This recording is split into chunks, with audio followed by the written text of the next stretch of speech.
Okay, the next topic is Gauss Law of electrostatics. Okay, now this is a very important topic. Now, what the Gauss Law of electrostatics say? It states that the electric flux through any closed surface, very important, closed surface. This law valid only for closed surfaces. Okay, electric flux through any closed surface in space or air or vacuum, all are same. Okay, is 1 by epsilon naught times the net charge enclosed by the surface. What does that mean? That means if I want to find total electric flux through any closed surface, okay, the Gauss law say if this closed surface is in free space, that is air, then that will be 1 by epsilon times the total charge which is inside the closed surface. Okay, that closed surface can be a cube, can be a cuboid, can be a cylinder, okay, can be a sphere, any closed surface it can be. So the electric flux through any closed surface phi, since it is a closed surface, that is what closed integration E dot dA. This is the formula of electric flux. You understand why we are written closed integral? Because we are dealing with closed surface is equals to 1 by epsilon times the net charge enclosed. Okay. Now this is the statement of Gauss law, but this statement is valid only if it is in free space or vacuum. That means that closed surface should be in free space. So then we write 1 by epsilon times. But if I don't mention free space in the statement, okay, if I mention in any medium, we can mention like this also. The electric flux through any closed surface in any medium, okay, is 1 by epsilon r. Then we will have epsilon r also. Okay, relative permittivity. You understand? Epsilon r, net charge enclosed. So when we have epsilon r, when we have any medium other than air or vacuum or space. Okay, now let's prove this statement. Okay, we need to prove that flux through any closed surface is this much, 1 by epsilon times the net charge enclosed. If I say net charge enclosed, what I mean to say? I mean to say what is the total charge inside that closed surface. Okay, we need to prove this. Now how we will prove? We will take a closed surface, we will find the flux using the general formula. Okay, E dot dA. We know the formula E dot dA. You will find the flux using this formula, and at the end we will see that is equals to this. Okay, so what I am doing, I am taking a point charge plus Q, okay, plus capital Q. Okay, now I am drawing a Gaussian sphere. Okay, Gaussian sphere. Now what is Gaussian sphere? It's a closed surface which is a sphere. Okay, sphere. We are drawing this sphere to study Gauss law. So we name it as Gaussian sphere, nothing else. Okay, nothing special. If I get any Gaussian surface, what is any Gaussian surface? It is any closed surface which we draw to study the Gauss law. Okay, so what I am doing, I am taking a point charge plus Q. I have drawn a sphere such that this plus Q is the center and it has a radius R. Okay, now I want to find the flux through this closed surface, through this sphere.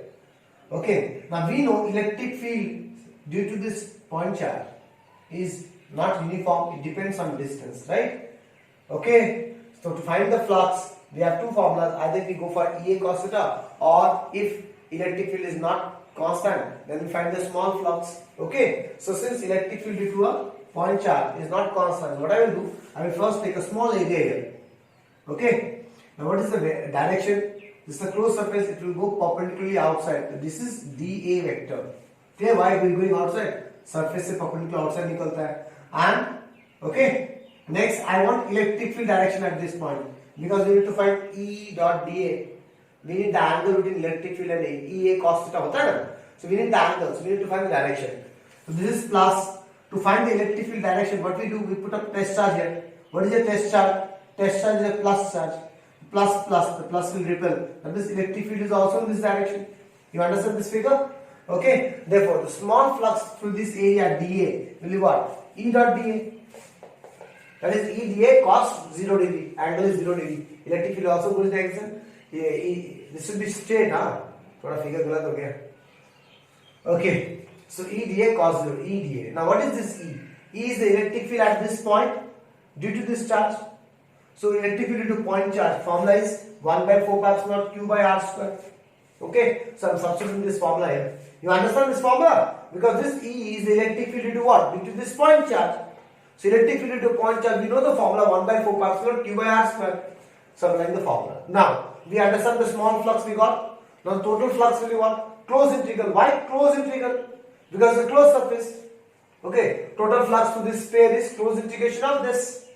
Now, in the integration we need to see which are variables, which are constant. Constant, we take it out. 1 by 4 pi epsilon is a constant, take it out. Q. If I shift this area, this dA, D is the area, right? If I shift this area dA here, this Q will remain Q only, right? So Q is constant. If I shift this dA here, this distance R will remain same because it's a circle. It's a sphere.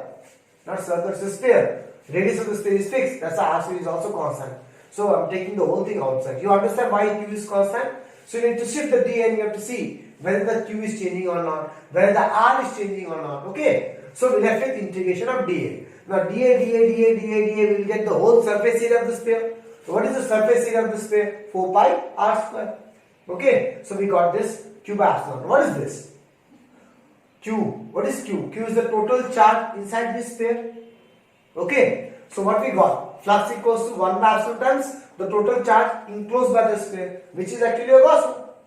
Okay? Hence we proved the Gauss law. Now, let's take an example how to apply this in numericals. Okay? For example, we have a cube. Okay, inside the cube there are two charges, plus 8 coulomb and minus 5 coulomb. And they say find the flux to the cube. Since this cube is a closed surface, then we can apply Gauss law. Okay? Therefore, flux will be what? 1 by 2 times net charge inside. 8 minus 5, 3. So this is the total flux. Understand? Plus, you understand how to apply these things? Okay, now we will go for the next topic, that is we need to derive Coulomb's law from Gauss law. Okay? Okay, now direction of Coulomb's law from Gauss law. That means what we need to do, we need to use Gauss law and we need to derive the Coulomb's law. Okay, what is Coulomb's law? The force between two charges is equals to 1 by 4 pi epsilon Q1 Q2, the product of charges divided by the distance square. This is Coulomb's law. We need to derive this expression using Gauss law. Okay. So what I'm doing, I'm taking two charges Q1 and Q2. I'm taking two charges Q1 Q2 separated by distance R. Both are plus I'm taking. Okay.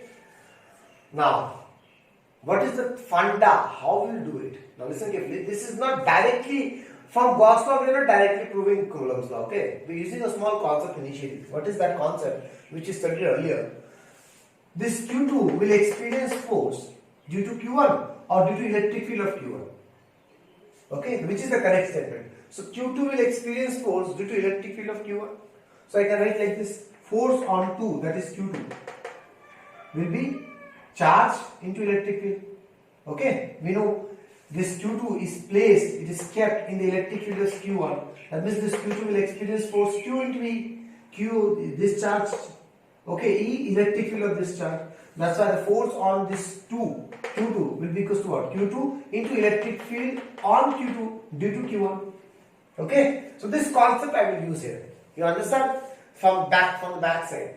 So from the previous chapters, from the previous topics. So we understand that the Q2 charge will experience force due to the electric field of Q1. From that statement we have written like this. Okay, now where the Gauss law will be used? Gauss law I will use to calculate this electric field expression value. Okay, and that is only called as direction of Coulomb's law from Gauss law. So using Gauss law we will calculate this electric field value and we will substitute here. So we are not directly getting the Coulomb's law. Okay, we are using a small part of electric field concept. You understand? So let's calculate electric field at this point. Okay, due to this Q1. So we need to find electric field at this point. So what I am doing, I am drawn a Gaussian sphere such that Q1 is the center and the Gaussian sphere is passing through Q2. Okay, with the radius R. The radius R is equal to the separation between the charges. Okay, now to apply Gauss law we need to find flux. Okay, now for finding flux, again this electric field, whatever we are dealing with, it is due to this charge. Done. This is a point charge. Clear? So what I have to do? I have to take a small area first to find the small flux. This is the area vector, dA vector. Okay, going outward. Now this is plus. Due to this plus charge, where the electric field will go? Place a test charge here. This is plus. It will go this side. Repel. This plus will repel due to this charge. Forget about this charge for the time being. Huh? We don't need to see this charge anymore. Though this charge is there, but we are interested only in Q1 and to find the electric field values, the electric field strength of this Q1 at this point. Okay, so we are considering only Q1. Don't see this charge here for the time being. So to find the electric field, we place a test charge here. Test charge is a positive in nature. This is positive, and this point will repel. And this is the electric field. So electric field is also in this direction. dA is also in this direction. Okay, therefore small flux E dot dA, EDA cos 0, 0 degree.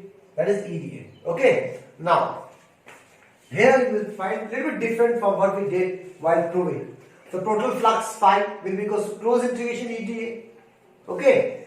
Till this step, the previous derivation which we did just now and this one is same. Now in the previous derivation, we need to prove Gauss law. So that's why we substitute the value of electric field, right? Here we need to use Gauss law and we need to find electric field. So we will not substitute the value of electric field, okay? If we substitute the value of electric field 1 by 4 pi epsilon q by r square, now what to do? What special we did? We need to calculate the electric field value using Gauss law. You understand the difference between both the derivations? In the previous derivation where we proved Gauss law, okay, we used the electric field expression. Here we need to use Gauss law to find the electric field expression. Try to understand the difference, okay? Now, so EDA, now we have to see whether this E is constant or not. Okay, now see, E is an electric field due to this point charge, it is variable. But for this surface, the integration which we did is for this surface, right? On this surface, if I move anywhere, the distance r is remain same. Okay, that means this electric field is constant. You understand why electric field is constant? Only for that surface which we are dealing with. This integration we are doing for that surface, and in that surface, if I shift the dA anywhere, the distance from the Q1 remains same. Okay, that's why E is constant. We take it out. So integration of dA will become surface area 4 pi r square. Okay, now you understand why we didn't substitute the value of E. Now we will apply Gauss law. Now what does Gauss law say? This we have calculated flux using the basic formula EDA, right? Now the Gauss law say that the flux will be equals to 1 by epsilon times the charge inside the sphere. So inside the sphere, which charge we have? Q1. This Q2 is on the surface. It is not inside the sphere. Okay. So it is Q1. Clear? You understand, class? Now, flux we calculated using the basic formula is this. We substitute here. And using the Gauss law we got this. From there we got electric field expression. Okay. This electric field is electric field due to Q1 at a point here. Therefore, force will be what? On this Q2 into E. Substitute the E value. So we got an expression 1 by 4 pi epsilon Q1 Q2 by r square. What is this? This is Coulomb's law.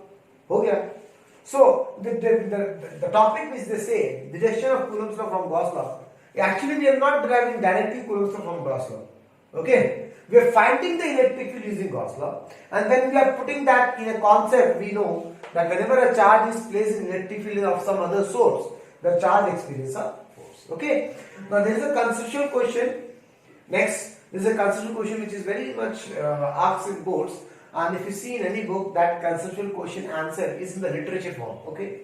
But we don't prefer literature. What we do, we put a mathematical form. Okay, a fundamental answer which is valid for every question. Now, the question is Gauss law valid? If that means is Gauss law, what the Gauss law say? Flux is equals to 1 by epsilon the charge enclosed. This expression valid if Coulomb's law has r to the power minus 3 instead of r to the power minus 2. What the Coulomb's law have? 1 by 4 pi epsilon q1 q2 by r square. Na niche r square hai na, r to the power minus 2 hai na. Okay, but the question is saying, for example, we have a Coulomb law where in the denominator we don't have r square, we have r cube. That is r to the power minus 3 we have. Okay, so if we have r to the power minus 3, will the Coulomb's law valid or not? Sorry, will the Gauss law valid or not? That we need to prove. Now, the same question may ask you like this: r to the power minus 5 instead of r to the power minus 2, r to the power minus 7. They can change any values, right? So what I did, we have derived generally. Let, for example, let the Coulomb's force has r to the power n, 1 by 4 pi epsilon q1 q2 by r to the power n. Random देगा कोई भी एक value n. Okay. Okay. Now, this electric field expression comes from the Coulomb's law only. That means if the force has a r to the power n, that means electric field will have r to the power n only. So electric field to any charge is 1 by 4 pi epsilon q by r to the power n होगा, because this electric field we got from force only. Okay. So if the force is r to the power n, that means electric field also have r to the power n. Now let's calculate the electric flux, because we need to prove where for this electric field, the flux is 1 by epsilon naught times q आ रहा है कि नहीं आ रहा है, Gauss law valid हो रहा है कि नहीं हो रहा, that we need to find. So let's find the flux. You understand why we are finding the flux. So EA cos 0, I'm taking 0, E सबसे तो value होगी. So we know this whole thing is constant for a particular sphere taken out. The integration of dA, closed integration dA is 4 by r square. 4 by 4 will cancel out. What will left with? Q by epsilon naught. ऊपर r square, नीचे r2 by n. That means this n power will go up. It becomes r2 by 2 minus n. Okay. So this is the flux calculation we got using the basic formula of EDA and using the electric field formula where we imagine that in the denominator we have r2 by n. Now, for Gauss law to be valid, this value q by epsilon naught r2 by 2 minus n should be equal to q by epsilon naught. What the Gauss law said, it should be 1 by epsilon times q. Okay, you understand why we are making them equal? Gauss law valid होने के लिए ये value should be equal to ये value. That means what? This value should be equal to what? Everything cancelling. Now we need to find the value of n to check out whether it is 3 or 2. Okay. Now to find the power, we need to make the base equal. So 1 we can write r2 part 0. From there 2 minus n equals to 0. From there we got n equals to 2. What does that mean? That means the Gauss law will value only for n2. Okay. So whatever the value they ask you here in the board, r2 minus 3, r2 minus 5, r2 minus 6. For all the questions you can follow the same method where you will be proving that this Gauss law is valid only when the Coulomb's law has r square in the denominator instead of any other power. Okay. Therefore, for only r2 minus 2 Gauss law is valid. Understood class? Okay. Okay, the next topic is basically applications of Gauss laws. Okay, in the previous, when we derived Coulomb's law, what we did, we didn't derive Coulomb's law directly. Okay, we find the electric field expression using the Gauss law, right? So we basically use Gauss law to find two things: to find the flux. Okay, in numericals we find the flux to any closed surface. And in theory, whenever you see any theory, you will see that we use Gauss law to find the electric field expressions. Okay, so we use that is only called application of Gauss law. What we will do, we will take different source of charges. These topics we did earlier also in the first chapter. In the few previous videos, I have taught you how to find the electric field due to a linear charge. Okay, line carrying charge. Okay, from the line carrying charge, since the line contains some charges, that means this will have some electric field. Then we have calculated electric field at this point. Okay, but that was using using Coulomb's law, and I told you that this is not in the syllabus. But then also we did because it will build up the concept, right? For the entrance, it helps you. Okay, we are taking two corresponding elements. Due to this, we find electric field at this point, DE. Then due to this, we find electric field at this point, DE. Then what we did, we resolved it to do the integration because they are in different direction, right? But this was using Coulomb's law, not in syllabus. Okay, now the same source of charge. Here the source of charge कहाँ पे है? Line में है. Okay, so for the same source of charge, we will find the electric field intensity, but using Gauss law. That's what I've written here. Electric field strength due to infinite linear charge distribution. That is, what is a linear charge distribution? Charge is distributed in a line, or line charge, a line with a charge, or a wire carrying charge, a wire with carrying charges using Gauss law. This is there in this label, this is the important part. Okay, that means we will use a Gauss law to find the electric field intensity, done, or electric field strength. Both are almost same for your class 12. Okay, so how the figure is, we have a line. Now step by step try to understand the figure. Okay, don't see the whole figure like this only. Okay, the whole figure doesn't come like this. We have to step by step, we have to make the figure. So try to understand the step by step. We have a line infinite, so we have dotted line like this. Taken a line with a infinite. Infinite means dotted. Then here we have shown plus plus plus plus charge. Okay, now we need to find electric field intensity due to this line charge. For example, we need to find electric field intensity at this point P. Okay, so what I have to do? You have to use Gauss law. For using Gauss law, you have to draw a Gaussian surface passing through that point. Okay, you have to draw a Gaussian surface. But what is a Gaussian surface? It is a closed surface. That Now, a closed surface can be a sphere, can be a cube, can be a cuboid, can be a cylinder. So, what type of surface I will draw here? It is similar to the parent. The wire, we have a wire here. A wire is made up of cylindrical shape. So, we are drawing a cylindrical Gaussian surface which is passing through this point with a radius r and height h. Okay, but this wire will go to infinity. So, we have drawn a cylinder. बना दिया cylinder. Done. तो अभी तक मेरे पास figure में सिर्फ cylinder है. Okay, these things are not there. Slowly it will come. We have a cylinder such that the cylinder passes through the point P where we need to find the electric field intensity. Clear? Okay. Now, since we are dealing with the linear charge density, linear charge distribution, let lambda is the linear charge density. Okay, linear charge density of the source which we are dealing with. Done? Okay. Now, we need to apply Gauss law. Now, what the Gauss law? For applying Gauss law, what the Gauss law say? The total flux through this sphere, surface, that is cylinder, should be equals to 1 by absolute times the net charge enclosed in the cylinder, right? So, indirectly we need to find the flux. Okay, so this is a closed surface. The flux through the closed surface is what? Closed integration E dot dA. Okay, class. So, closed integration E dot dA. Now, see, listen very carefully. Till now, the previous two derivations, what we did, flux equals to closed integration of E dot dA, and then we started integrating it. We have written E dA cos 0 closed integral. We have continued with the closed integral only. Why? Try to understand what I am saying. We continue with the closed integral because the surface was sphere for me now. Earlier, in these cases, the surface was sphere. Now, sphere surface cannot be distributed into different surfaces. Like for example, we have a cube. If you have a cube, the whole cube is divided into 6 different faces, 6 different surfaces. But sphere we cannot do like this. But if case of cylinder, a cylinder can be distributed into 3 surfaces. Top circular surface, down circular surface, and the curved surface. Okay, so it depends on when we can continue with the closed integral or when we have to divide the closed integral or segregate the closed integral into open integral. It depends on the which type of Gaussian surface we are dealing with. Okay, for sphere we don't do anything because we cannot distribute the sphere into different surfaces. But cylinder we can do. Okay, so that's why, see, the closed integral is converted into open integrals here. Why? Because the cylinder is divided into 3 areas.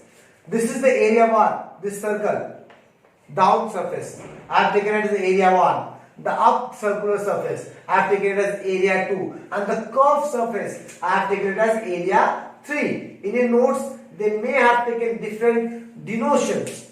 Okay, so try to understand it.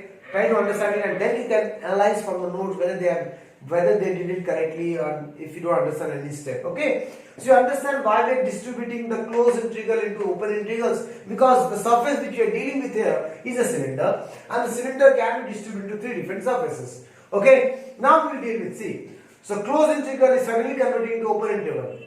So this total flux will be equals to flux through surface 1, flux through surface 2, flux through surface 3. Flux through surface 1 is what? E1, electric field. Okay, the electric field acting at this point. So we are taking a small area dA1. So this area will go this side downward.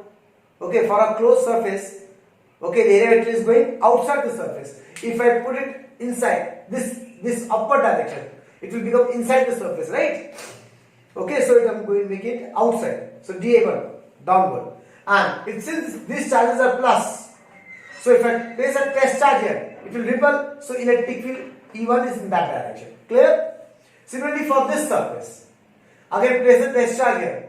This is plus. This test charge will go this side, E2. And for this surface, small area, I am taking dA. Where is the dA will direct it? It will go upward, outside of the surface. Okay, outward. Clear? Now for the surface 3, I am taking small area dA, outside dA3, this direction. If I place a test charge here, what will happen? It will move that ripple due to this plus charges. So E vector, I am taking this as E. Okay, I am not taking it as E3, just for simplicity. I don't want to write E3, I want to write E at the end when the expression is out. Okay, because we will get this expression. You understand? So that total flux will be converted into 1, 2 and 3. flux through surface 1, flux through surface 2, flux through surface 3. And this circle is converted into open because these are open surfaces. This single surface 1 is an open surface. The whole cylinder is a closed surface. Clear? When to use closed integral, when to use open integral. Now see, in the surface 1 and in the surface 2, the angle is 90 degree. That means what will happen? Electric field will be 0. Sorry, the flux will be 0 through surface 1 and surface 2. E1 dA1 cos 90, E2 dA2 cos 90. This becomes 0. Okay, so we left with only this. So we finally understood that the flux will pass through only the curved surface of the cylinder. So E dA3 cos 0. E is also going in this direction, dA3 is also going in this direction. E dA3 cos 0. You understand? Now, out of this cos 0 is 1. We need to see whether E is constant or not. We can take it out outside. If it is not constant, then again there is a panga, there is a tension. So see, dA3. If I shift this dA3 upward, downward, anywhere over its curved surface, if I shift d anywhere, the distance from the line charge is always same. This distance is always same, r. Okay, so electric field will remain constant. So I am taking out E outside here. We left with integration of dA3 for surface 3. Okay, now integrate dA3. So dA3 will, if you add all the dA3s, what you will get? The curved surface. Now what is the curved surface area of a cylinder? 2 pi r, the circumference, into h, the height. 2 pi r into h, we will get the whole circumference. The 2 pi r into h. Okay, so we calculated the flux using the basic formula E dot S or D dot A. Okay, now we will use the Gauss law because we need to find the electrical expression E. Okay, now what does the Gauss law say? That flux through this through this cylinder will be equals to 1 by epsilon times the total charge enclosed. इसके अंदर कितना charge है? So see, charge है कहाँ? Try to understand this part. This is the line which contains some charges, right? The charges are on the line, right? Now the cylinder, the Gaussian cylinder. Okay, inside the cylinder, what is the length? What is the length of the wire which is inside the cylinder? Only this much length of the wire is inside the cylinder. Okay, and the charges are on the wires or on the lines. That means whichever part is there inside the cylinder, that much charges are there inside the cylinder. The upward charges I cannot consider because they are outside. Understood? So what is the linear charge density we have? Lambda. What is the total length of the wire which is inside the cylinder? H, that is height of the cylinder. Whatever the height of the cylinder, that much length of the wire is there inside the cylinder. So lambda into H, charge per unit length into length of the part which is inside the cylinder. You understand? What is lambda? Lambda is a charge in a small length. This is the wire. In the small length, the total charge is lambda. So what is the total length we have? H. So if we multiply this lambda into H, so we will get the total charge inside this cylinder and in this part of the wire. Okay. So what is this lambda into H? This lambda into H is the charge, okay, which is there in this length of the wire. From here to here, the length of the wire contains some charges. That amount of charges which we have is lambda H. Okay, and that part of the length of the wire is inside the cylinder. So it is 1 by epsilon times the charge inside the cylinder. Okay, if we substitute from there, we will get the formula lambda by 2 pi epsilon r. Okay, now this expression, this derivation comes in boards. Now from there, what we got E is inversely proportional to r. So if we draw a graph showing the variation of electric field, okay, variation of electric field due to a line charge versus distance from the line charge. See, this is r, na? Distance from the line charge. So if we go forward like this, how the electric field will vary? It varies inversely proportional. So it will vary like this. Okay? Understood class? Now we will go for the next topic.